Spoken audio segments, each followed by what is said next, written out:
the Yagbonwura's petition and asked the Minister for Chieftaincy to treat it with contempt. Up until this minute, nothing has been heard from the ministry, and the said officer is still at post and still engages in the worst form of disrespect to the authority of the king in different forms. 2.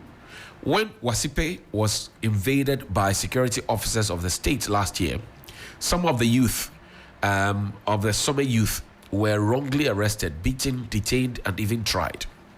Daboya became a standstill, and the people were calling on the Yagbonwura to act as the father that he is.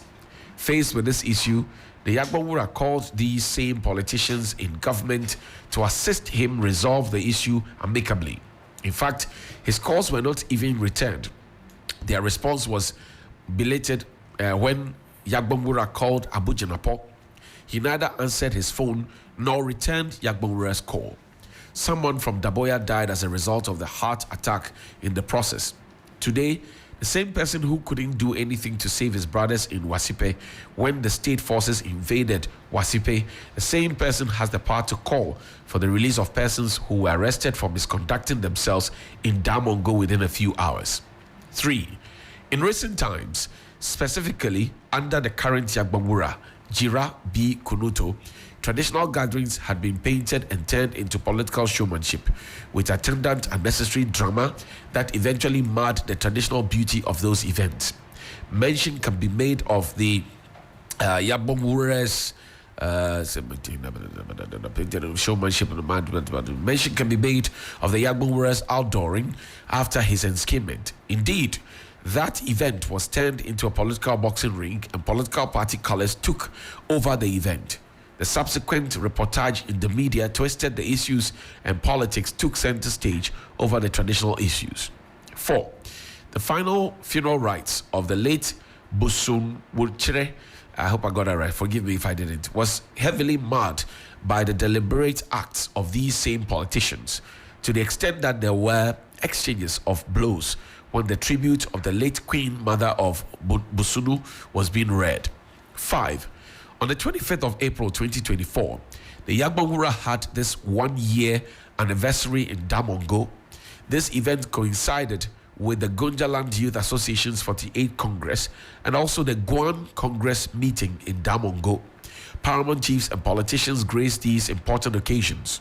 Chiefs and people from all Guan-speaking areas and many politicians from different backgrounds, the MP for Damongo, Honorable Samuel Abu Jinapor, acting for and on behalf of government, disrupted the flow of the program. This angered the sons and daughters of Gonja Land, who attempted revolting against this gross disrespect and disregard for the authority of Yagbonwura B. Kunuto. 6. Also, soon upon his ascension to the throne, the king, Jira B. Kunuto Jehu Swale I, paid a courtesy call on President Akufo-Addo in Accra. A security aide to the Yagbonwura in front of the king and at the instance of all the chiefs who escorted the king was denied access to the presidency. The security man who was asked to deny him access mentioned to the king it was Honorable Abu Jinapor, MP for Damongo, who gave these orders. Why did Abu Jinapor deny the king his security aid? 7. Finally, about a week ago, some 3 persons were arrested in Damongo for destroying pillars used to demarcate lands. Just when the police were processing them for court, a call came from above requesting their release. The suspects, upon their release, chanted and praised Abu Jinapor for facilitating their release. They also denigrated the king by singing unpleasant chants.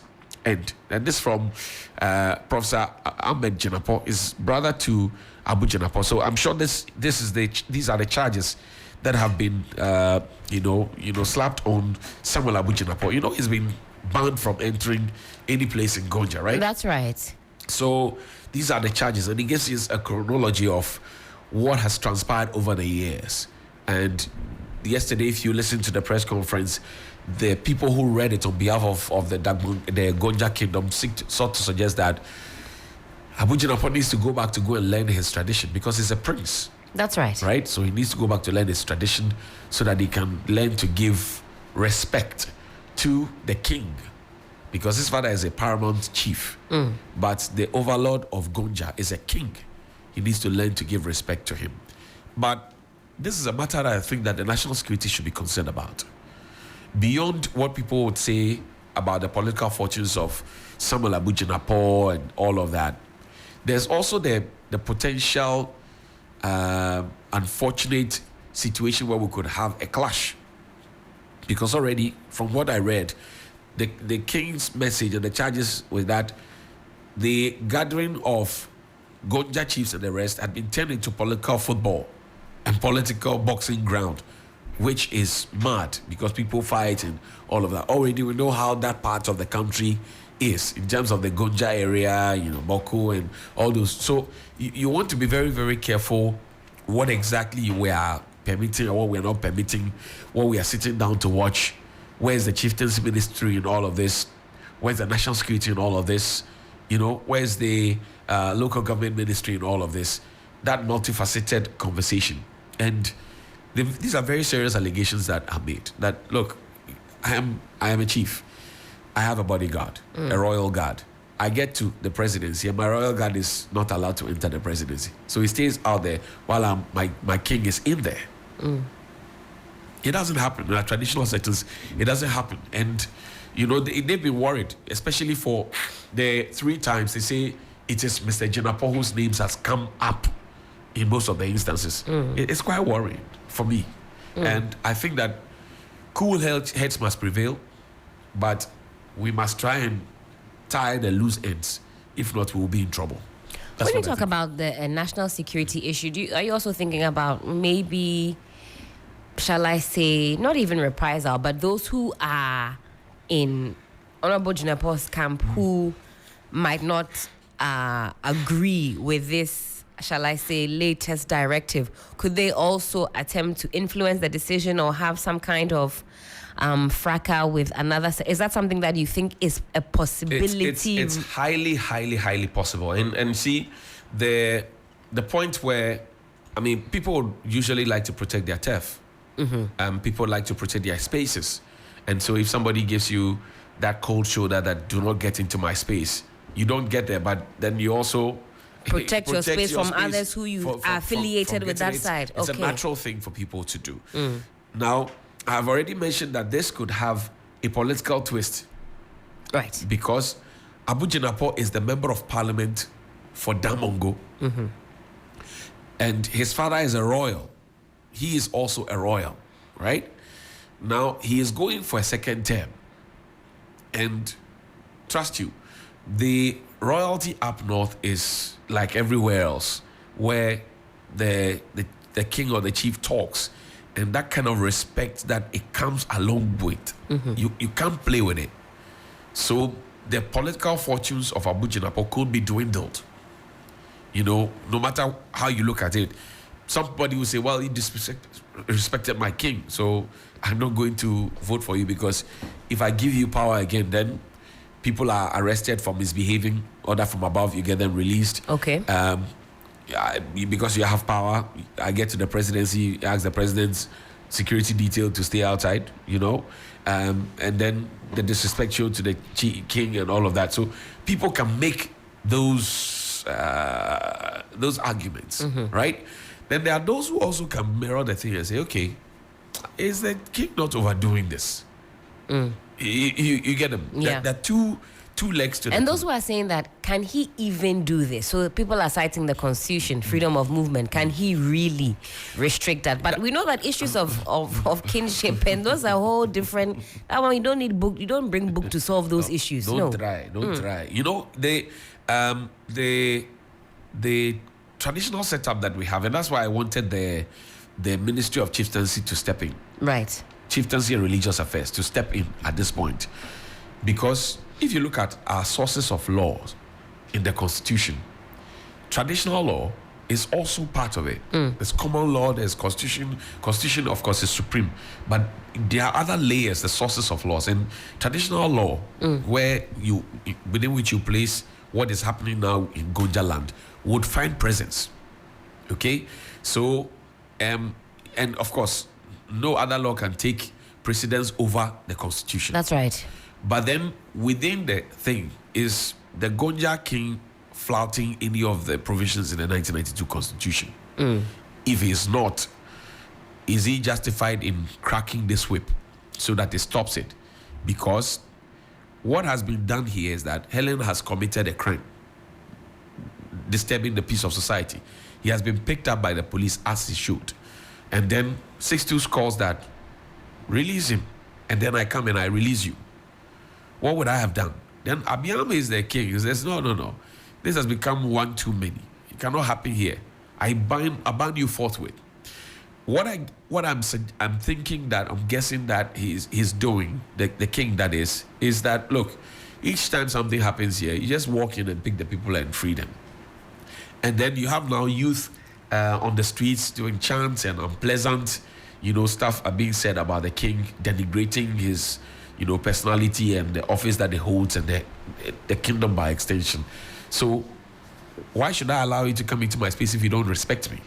I mean, but you say, is the lack of respect a crime? Well, the lack of respect may not be a crime, but the consequence of the lack of respect is what constitutes the crime. If I am the king and I'm meeting people, my subjects, with other chiefs, and it is turned to a political boxing ring and people fighting in public and hitting each other, assault and battery is a crime. And it is because it is hinged on your disrespect for me. That is what has occasioned. That's at least what the statement says. Right. So if I am to prevent that from happening, because each time I gather and you come instigate the people and they fight, there's crime being committed every now. You disrupt it. I can't have the meetings. I can't target or table an agenda to focus on development to get it done. All those things. So in order for me to have my peace of mind, to have a meeting with my people, for us to think about how to progress, what to do or not to do, I say, don't come to my meeting. Don't come to my yard. Stay off so that I can think about, and the authorities will have to step in. That's right. They will have to step in. Yeah, because what's going to happen if Honorable Jinapor actually decides to step foot in Gonja land? What is going to be the reception and what is going to be the consequence? It's going to be chaotic, I can tell you that for a fact. I mean, I don't think that he, being a royal, will even dare do that. Because that's some of the commentary that I've also seen online that, he's also a royal. No, you see, there's a limit. Can go. There's a limit to what you can do. Right. All right. You're a paramount chief. There's somebody who is a king, right? You are a king, and then there's a paramount chief, and then there are sub chiefs. You can be a royal, but be the son of a sub chief. It doesn't mean you should wake up and go and be talking to your king anyhow. There will be consequences. Yes. For example, in the Asante Kingdom, you can be the royal of maybe the Apejahini or something, or in one of those small. I'm not saying Apejahini is small, but one of those other small. I mean, those small sub chiefs, small in some community, 4 or 5 villages. You can be a royal there, but you don't cross that your royalty to Meisha Palace. You will see your smoothness level. Because even your father, when he comes to Meisha Palace, he knows his size and he knows how he behaves. So you cannot say because I'm a royal. And you see, one of the things that they have also complained about was that Mr. Jinapor was in the convoy of the president as a royal. And you see, that's where the press conference yesterday said, go and learn your tradition and your culture. He was in the convoy with the president, and the president was ordering chiefs to get up and greet, which usually doesn't happen. Right. So the people are, number one, I think they are disappointed. But in that instance, what was he going to do? Well, I think that they are disappointed because, the conversations that I had before politicians move to places are wide and numerous. Okay. Right? Before a politician moves to, say, 3FM, they would have conversations. Somebody would have come to do a recce as we do in productions, gone to tell him, oh, this is it and that is it. We meet this person and that person and that person and that person. There's itinerary that's drawn. We agree what to do, what not to do. All of it is said. You get the point. All of this is nicely done. Now, if at some point you are in the convoy, and the people expect that, okay, our man is there. So we trust that he will be able to guide them, because they may not know our culture, but he does. Because he understands he's one of us. He's also a prince. And he could be the chief or later. He would alert them that this is not done. I mean, if you were taking some people on a tour here, the friends on a casual tour, and you get into the studio, because you know the do's and don'ts. If I see you in the studio with people, I say, oh, who are those there? And then I see, oh, Helen is with us. Yeah, that's fine. Because I trust that you know that, well, you can't sit here and eat gobe. That's right. Right? So once I see you here and I see people here, I'm okay, because I know you know the controls and the restrictions. Right. That was what the people were expecting, perhaps, of him, which did not happen, because to have the president's bodyguard now using his left hand to signal chiefs to get up and greet him and all of that, as you will say, the optics are not good. Not good. That's interesting, that even by extension, the president's actions have consequences on those around him. Yeah. And in this instance, like you said, being somebody of royal descent who should know better, but I don't know whether in this case he has that muscle to even tell the president, oh, this is not how you do it here. We shouldn't do it like this. Do it this way. Well, I mean, I'm sure that the president confessed. If you look at the one that happened in Greater Accra, right? The tree planting day. Yes. When the president ordered Mr. Henry Quartey to go and tell the chief to get up during the national anthem singing. Right. When he finished, when the president was sitting down, you saw him conferring with Abu Jinapor, who was on his left. Yes. They had a conversation. In fact, the facial expression of Abu Jinapor was literally in agreement with what the president was. But they had that conference. And usually when they sit there like that, they talk to each other. I am new to the north, even though I've been given a chieftaincy title. There are places that when I'm leaving and going, there's a deba here, there's a funeral here, they usually will send somebody to come and guide me and coach me. Okay, when you get there, you do this, when you get there, you don't do that. And they are constantly with you. So they say, okay, at this point, you have to do this, at this point, you have to do that, you have to go down, you have to do this. So you are guided. Right. So you are not left to just be on your own to be wandering. And particularly when we have a state protocol, you cannot say that things were done just anyhow. So you can take the posture of, okay, the constitutional rule, you can't do this, can't do that. Asante can impose intam kese on anybody. And to enter Ashanti region will be a problem for you. Right. Ochini can do same. If there's a ban on drumming and noise making, which part of the law says that? Ban on drumming and noise making. And it's one that we all follow. You have no option.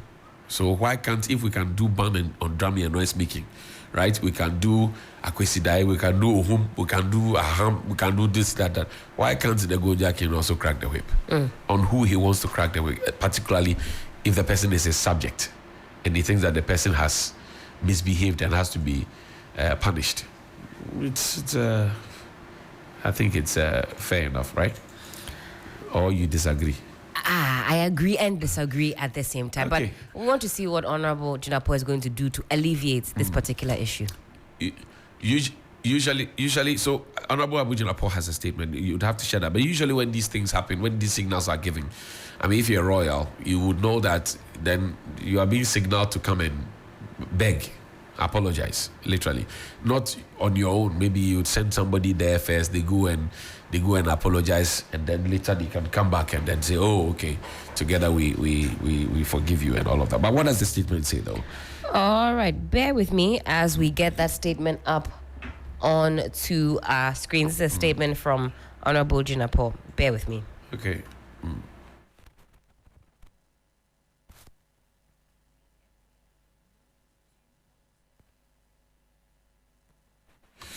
Well, this is 3FM 92.7, your urban lifestyle radio.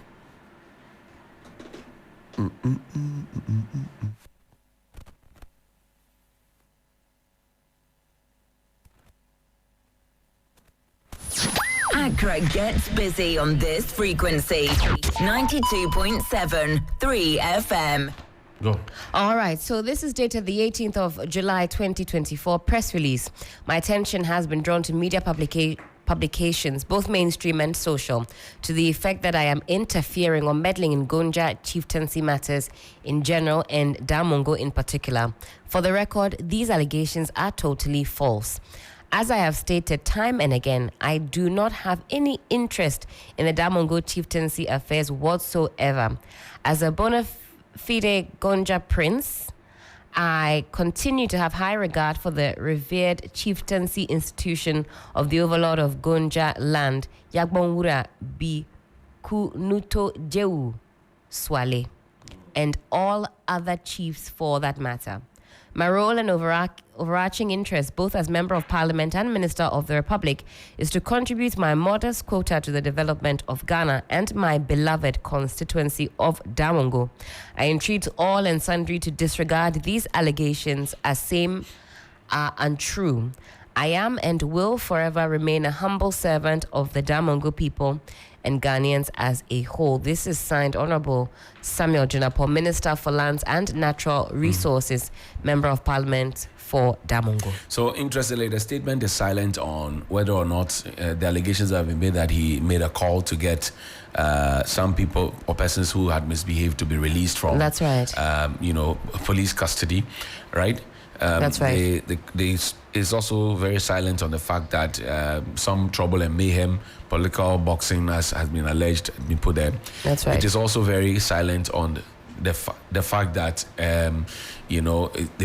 his calls or his by his authority, somebody was prevented from entering the Jubilee House. And at the time when that order was supposed to have been given, he was Deputy Chief of Staff. With Asenso Boachi. That's right. Right? So you have to put things in perspective and then based on that. But that is his statement. That is what he says. Would this be the final one? We don't know. Would it be the end? Because the issue is rolling. And I think that now that we have an official statement from the Gonja King's quarters as well. That's right. I'm sure that now we are set and then we will see how things go. Yeah. I'm sure ultimately Honorable Jinapor will make his presence or make his way to the overlord he's been asked not to come there. Issue an apology. He's got to apologize, hasn't he? And to apologize, unless it's apology, I think he'll have to. Somebody has to be. Somebody has to go on his behalf. Yeah. Okay. So somebody has to go on your behalf. Right. And then because if you have been asked not to come there, you cannot. Even if there. you say I'm coming to apologize, somebody goes ahead of you. Traditionally, somebody has to go, water the ground, count tempers, go and pacify them, whether a ram, sheep, whatever it is, and then, okay, now bring him in. Let's see. Okay, so some processes, in fact, have to be undertaken before he can even go and there. all these things are, it's just like you having offended the law, all right? You have been held in the court or by the police being prepared for court, and then you go about doing things in the public. You issue an apology statement, you apologize to whoever you think you have offended, blah blah blah, and you start doing things that mitigate the effect of what you have done. When you get to the court, maybe 6 will tell you, when you get to the court, all these things are brought to the fore by a lawyer, and then they say, based on A, B, C, and D, let's tone down a bit on it. But if you stay in the stubborn academic category. Maybe some people too fall sick. We saw what happened with Chairman to me when he was summoned to fall sick. You might go to an admission. The phone line in a bit, and we'll check out the guest we have, and then quickly have that conversation with the individual on this matter. But you can also join us on Sunrise on 3FM 92.7. Now, this question would lead to whether or not there's a breakdown in our democracy, where people, are not following the democratic processes. Dr. Kojo Pomponi Asante, Dr. Victor Doke, I beg your pardon, is joining us. He's a security person. He's joining us on the phone line right now. Doc, thank you very much indeed for your time. Good morning. Hello, Doc. Good morning. How are you, sir? Good morning. How are you? Very well, sir. I can hardly hear you. Your line is very faint. Okay, hold on. Let me...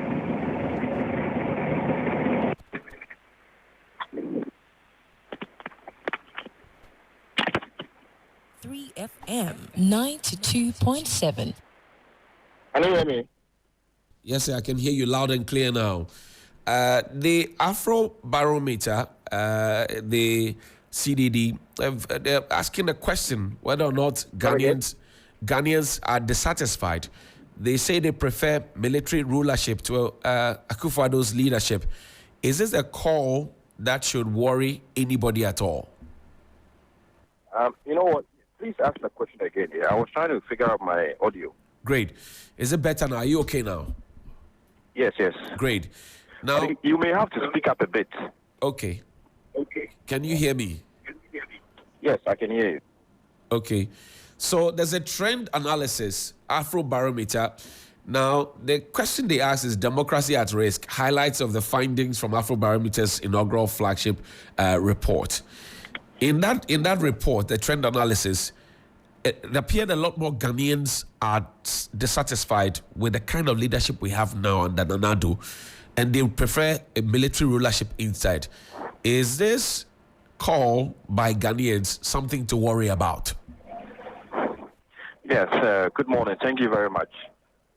With regards to that Afro Barometer, I've had the opportunity to speak on it once.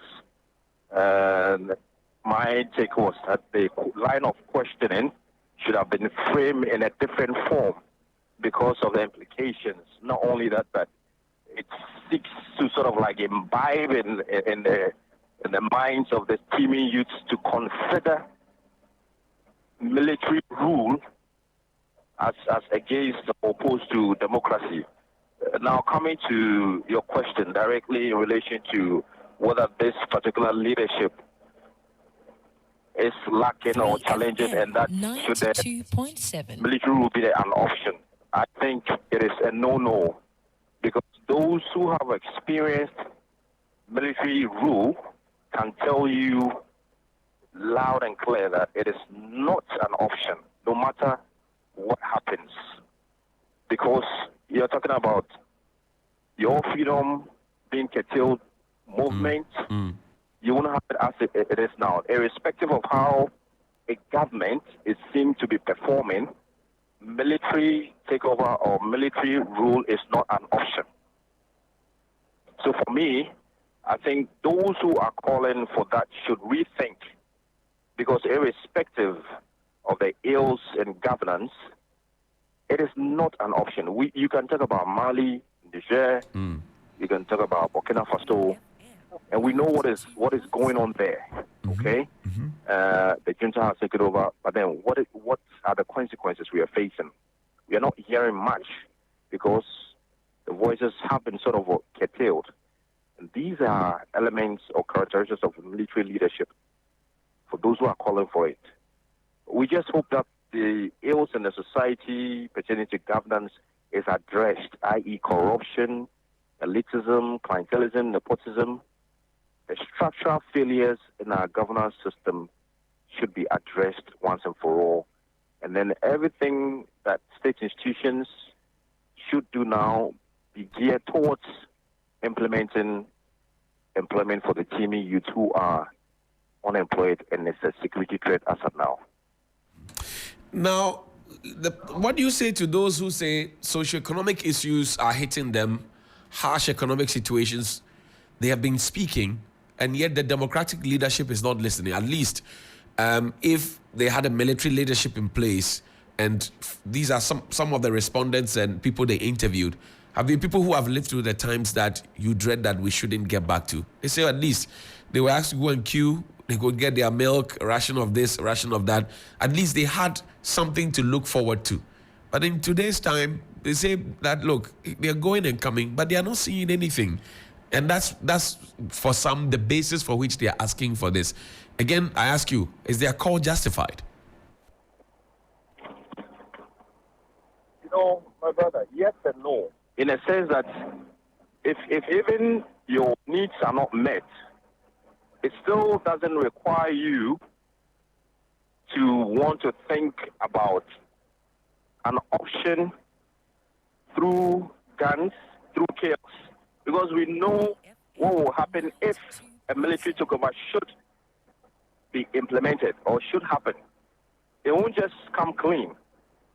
Yes, people cannot make a living. And these are basic needs that has to be met because people are frustrated, not getting employment, not even getting 3 square meals a day, not being able to feed a family.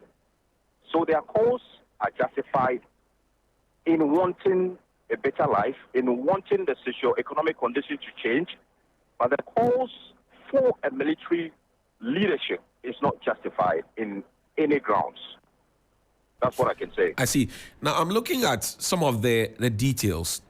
In terms of the persons who prefer democracy to any kind of government, right? Those who prefer democracy to any other kind of government, you have 64% of persons being between 18 and 35 years. You have 68% being persons 36 years to 45. You have also 67 persons being persons aged between 46 and 55. And then you have the final one, 56 years and above. That's 68%. That's should be worrying that you have a larger chunk of younger people, 18 to 35, 36 to 45, 46 to 55, asking for this kind of thing. Something must change, yes? Yes, you're very correct. Before even this Afrobarometer report, what did the Ghana Statistical Service say about the unemployed within the range you mentioned? The youths that are looking for opportunities. And quite recently, I think I saw something related to figures in that regard also. Those who don't even have anything to do. Now, the demographics do not favor us as a country. And anybody who does an analysis with regards to security, socioeconomic aspects, the socio-political sphere would tell you point blank and frankly that we are in a dangerous time. When you look at all these numbers, now, I don't know if those are leadership are also taking keen interest in these figures as we are, and then finding solutions as quickly as possible. You're looking at elections December 2024. Right. Anything can happen. When you have these young people who are eager to make a living and would jump at any opportunity, trust me, you will have them in their numbers. Don't forget those youths in Takari who were arrested for being affiliated with the Wagner Group. Recently, 4 young men were arrested for having declared that they are armed robbers. That should give you just a glimpse. Those that have not even come into light that we don't know of. Okay? But then, when there's an election, this election, as important as it is, the magnitude, and you would see vigilantism rearing its ugly head again, they are all in relation to these unemployed youth we are talking about. So I think the states, the central government, the leadership of this country should quickly act before it gets out of hand. Thank you, Dr. Doke. I'm grateful for your time this morning. We'll go on to the other phone line now and speak with Dr. Kojo Pomponi Asante. He is the Director of Advocacy and Policy Engagement at the Center for Democratic Development. Doc, thank you very much indeed for your time. Good morning. Good morning to your listeners. Doc, this trend analysis you have done is getting everybody talking and worried at the same time. Was that what you wanted? I think the sense was we needed to have a wake-up call. I don't think we even needed to put out any trend analysis to make people aware of what's going on in the sub-region and then the continent, actually globally. You know, there seems to be a failure on the part of the political class to, confront the challenges that currently are facing a lot of countries, with the youth bulge, but also with the decline in economic performance. Mm-hmm. generally in a lot of places. Ours, of course, have been exacerbated by many different factors, which we debated here. And we are currently under an IMF program. But everybody understands that it's not go easy for you to resolve the economic issues. Unemployment figures continue to be high, generally among the population, but very high among young people. So the answer really is how you govern. How do you create an environment where the citizens can have trust in the processes of governance and the state to deliver, even if they cannot deliver now, that they are hopeful, that they are assured, they feel that they are being treated fairly, they are getting a equal opportunity. And you can see that in a lot of the analysis. So, for example, if you track and try to understand why people are dissatisfied with democracy, some of the significant factors include, how we perform on the economy, but also even the way people are treated before the law. So when people perceive that other people get a better treatment or get a different treatment from ordinary or powerful people get better treatment from ordinary citizens, that itself can cause them to lose faith in the state, in the processes of governance, and ultimately the whole democracy project. So these signs are there. The same thing with the quality of elections. Right. That the more free and fair elections are, the more trust and belief and support there is for democracy. When people experience bad elections, it actually reinforces, their distrust and their dissatisfaction with democracy. So the signs are very clear. And I think for me, the good news is that all these things we are talking about are within our control. Unlike economic factors where you have to put in all the global, challenges and so on and so forth, where a lot of governments don't have control. On the governance side, you have control. How you behave, what kind of messages you send out, how you communicate, how people participate, how you treat your citizens. When you put yourself above your citizens on everything, and you act with impunity when there's massive corruption, then certainly we are going to have these kinds of challenges.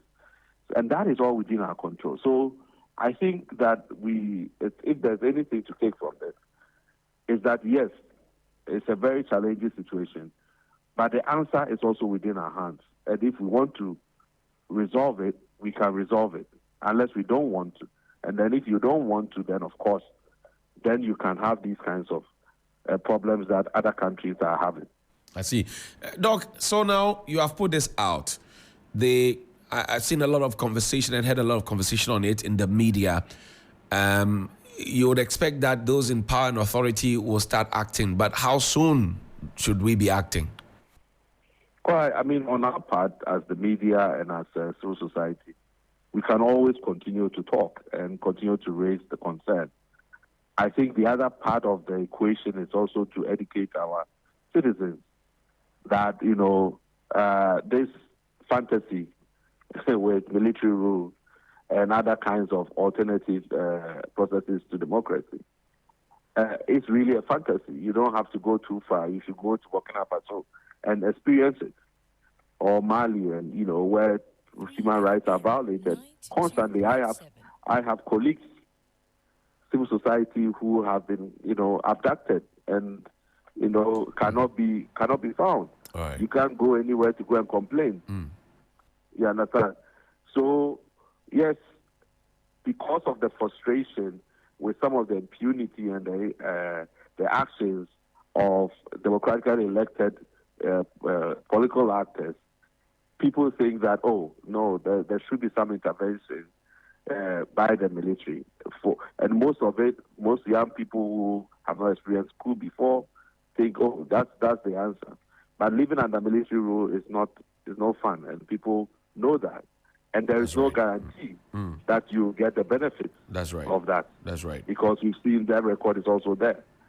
So I think the issue is that within democracy, there is always processes to resolve your problems. Citizens have to be active. They cannot be passive. You can't go vote for somebody and expect that because you voted for the person, they will do what they committed to do. You have to be active when people are out there calling for accountability, calling for transparency. You should support it. But the answer is not suppressing civic spaces. Right. The answer is not, suppressing people's right to free expression or protest, which seems to be the response by everybody, to this. It rather will create more problems. The answer is more dialogue, more education, more engagement, but also just treating citizens fairly all the time. And I think that's the conversation, particularly the young people want to see that they are being given the opportunity to also engage effectively, and not that this is done in some tokenism effort. So I think on both sides, there's a lot of work to do, but we can do our part and hope that those who have been entrusted with political leadership will do their part. And Doc, this other point about accountability, do you get a sense from where you sit, key researcher, key stakeholder in the democratic process and all of that, do you get a sense that the Ghanaian is ready and willing to ask the questions? Because you are saying it, the press is saying it, many others are also saying it, but are we talking enough? Do you get it? I think that I can understand people's frustration that in the past, if they had tried, it didn't come to anything. But you cannot cede the space or cede the power to those who are not being accountable, because they can only make things worse. So I think citizens have to understand that it is in their own interest to even dedicate even more time, because doing nothing is the worst thing that they can do.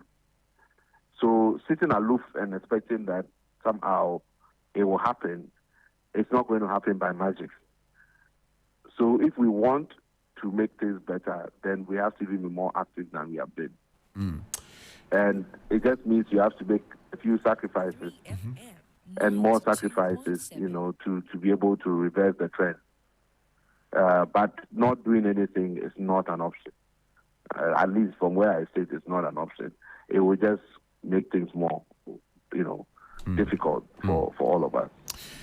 Dr. Kojo Pumpuni Asante is the Director of Advocacy and Policy Engagement at the CDD. Thank you for spending your morning with us. We are grateful. You're welcome. Thank you. And a special good morning to the great Roland Walker of TV3, doing some great work on television. Helen, you're doing great work too. Listen, we're doing great work. What do you think about this whole CDD trend analysis? Young people asking for military rule. Yeah, the percentage is not something that we can joke with at all. More than 50%. Yes. More than 60%. More than 60%. In all of the instances for all the demographic categories. That's right.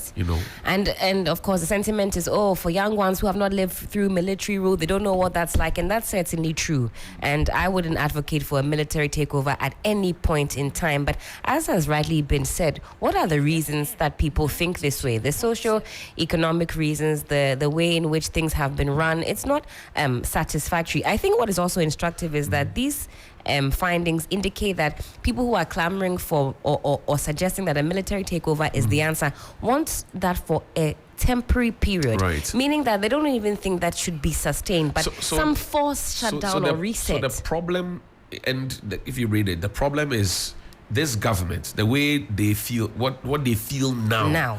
That's what they want to be done away with, so that they can restore factory settings.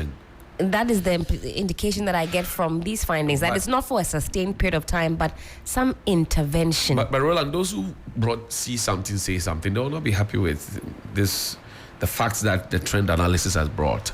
I mean, what do you think?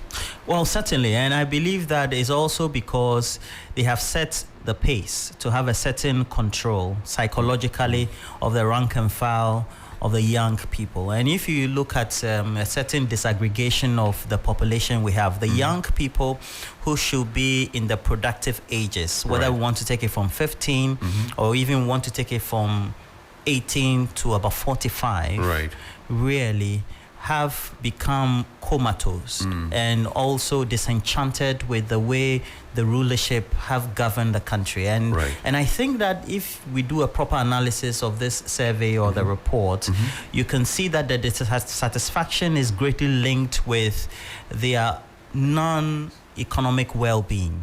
And so it means that how well the economy of a country, and particularly Ghana, is managed is linked to how well satisfied or not in terms of the security of state. And we have to say that even though a percentage wants military rule, what they are actually telling us is that they want somebody who is high-handed, somebody who is strong enough to say my yes is my yes, punish those who are corrupt, whether within in terms of the governing party or not, or people who have just flouted regulations. And we should take this as seriously as we can. This is a big national security issue. It's a big national security issue indeed. It's wrap up time for us, but a few birthdays. Happy birthday to